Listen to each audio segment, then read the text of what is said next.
Años entra porque por encargo del jefe máximo se crea el PNR, que por cierto estuvo de fiesta el domingo, 89 años, y de 1930 a 32 está Pascual Ortiz Rubio, y de 32 al 34 Abelardo L. Rodríguez. Ahora sí, ya ubicados en fechas, en el contexto del maximato, el jefe máximo Plutarco Elías Calles con Abelardo L. Rodríguez es su último bastión, por decirlo de alguna manera, y me quedó pendiente Damián Cisneros, Yupi 5, Amer Ola, Araceli Rojas, Hugo Rodríguez, Juan 026.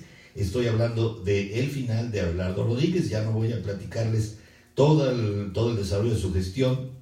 Fueron 2 años, pero 2 años muy activo, un hombre muy allegado a Plutarco Elías Calles, muy amigo de él, y quisiera yo, a manera de síntesis o un resumen de la vida de este hombre, los logros que tuvo en la vida. Fíjense, parecen cosas que ustedes y yo sabemos o damos por sentados, que los héroes nacionales así viven, ¿no?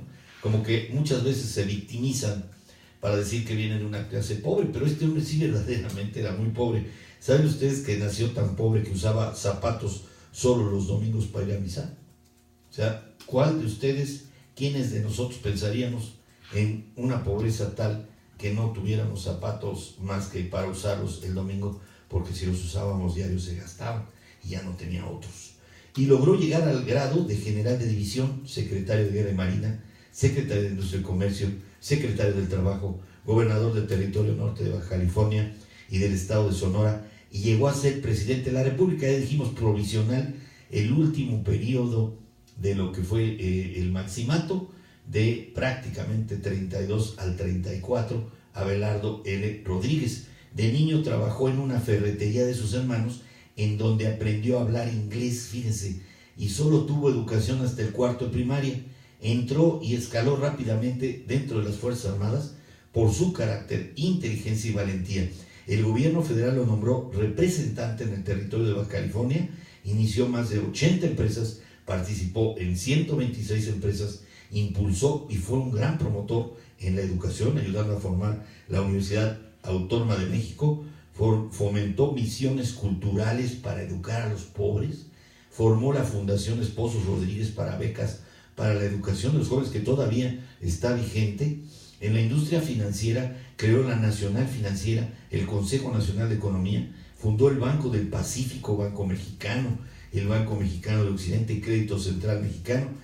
En la industria pesquera, la industria con mayor importancia en Baja California, en su tiempo, compró una planta empacadora abandonada y terminó formando un grupo con 7 empresas de ello. Un hombre visionario y más dedicado a la iniciativa privada. Quiso llevar muchos de los conceptos de la iniciativa privada, de productividad, de aliento al trabajo, de previsión general, ¿no? Pago de prestaciones justas, y eso lo lleva a un terreno de lo público.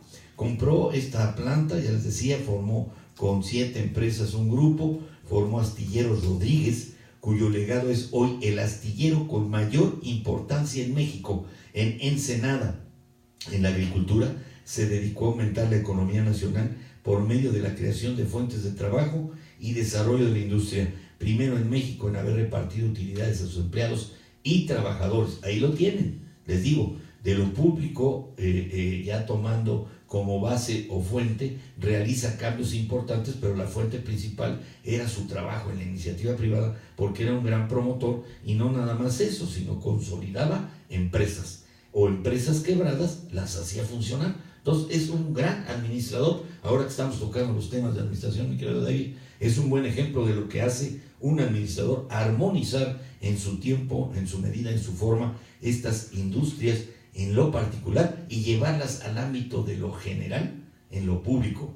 En la industria de la aviación abrió una fábrica de aviones en Tijuana, en aquel entonces conocida como Zaragoza, donde se produjeron 3 aviones. El Baja California 2 fue el segundo avión producido y primer avión en lograr un vuelo de Mexicali hasta la Ciudad de México. Te saludo, Enrique Sesma, te volví a ver en Televisa, allá en Mexicali. Te mando un fuerte abrazo, querido amigo, te recuerdo con mucho cariño. Hasta la Ciudad de México sin escala y posteriormente a La Habana. luego a Panamá y tocando varios países centroamericanos antes de iniciar su regreso. Fíjense cómo a Abelardo L. Rodríguez no se le hace justicia, porque es un presidente paliducho, pues. Nada más dura su gestión 2 años, es un presidente provisional por la renuncia de Pascual Ortiz Rubio, y finalmente de 32 a 34, pues hace muchas cosas que no habíamos notado o no las habíamos platicado con ustedes. En los deportes fue gran impulsor del deporte, apoyó a varias novenas de béisbol e inició muchos campos de golf en toda la nación. En las artes impulsó a la industria cinematográfica, abriendo varias productoras y estudios, distribuidora de cines independientes, teatros nacionales, y acuérdense que como presidente, como bien se los dije la vez pasada, inauguró el Palacio Nacional de Bellas Artes.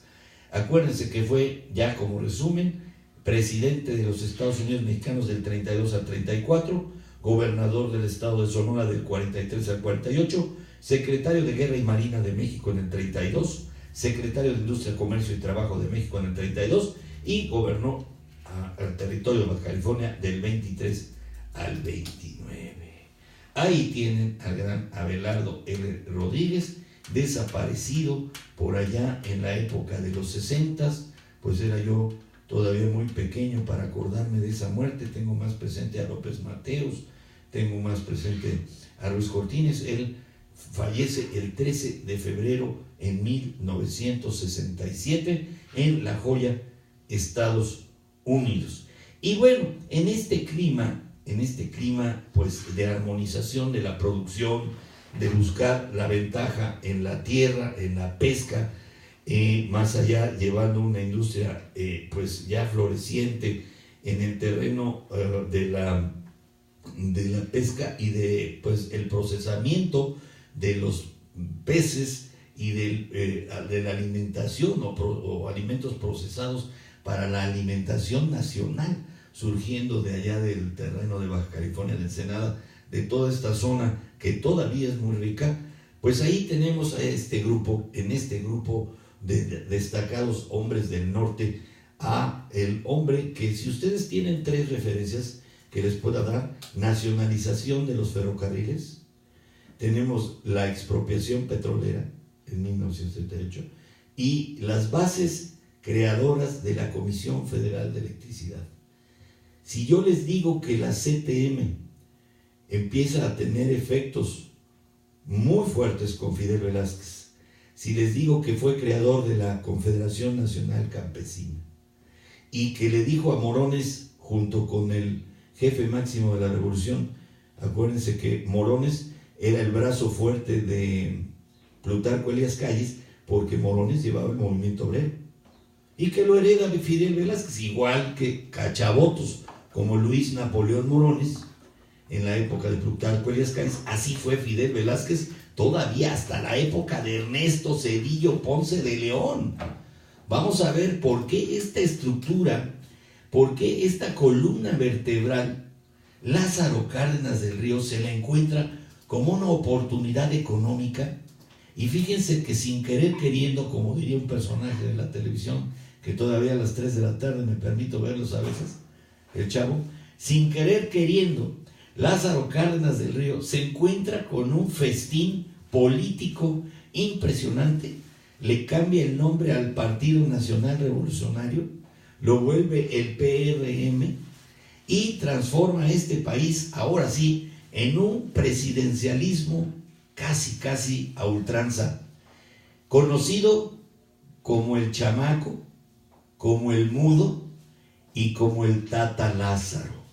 Ahí les estoy hablando de un cuasi padre de la patria del México moderno, que realmente de moderno ahora, todo lo que no sea siglo XXI, pues ya suena viejo. Pero acuérdense que había que fincar sobre las bases de lo realizado en la Revolución Mexicana. Había que dejarle claro al campesinado, a los obreros, a los trabajadores, que había un presidente que los cuidaba. La concepción del ejido como tal, es decir, después de que los latifundios habían ya desaparecido y se hizo la reforma agraria, Ustedes saben que vino el reparto de tierra.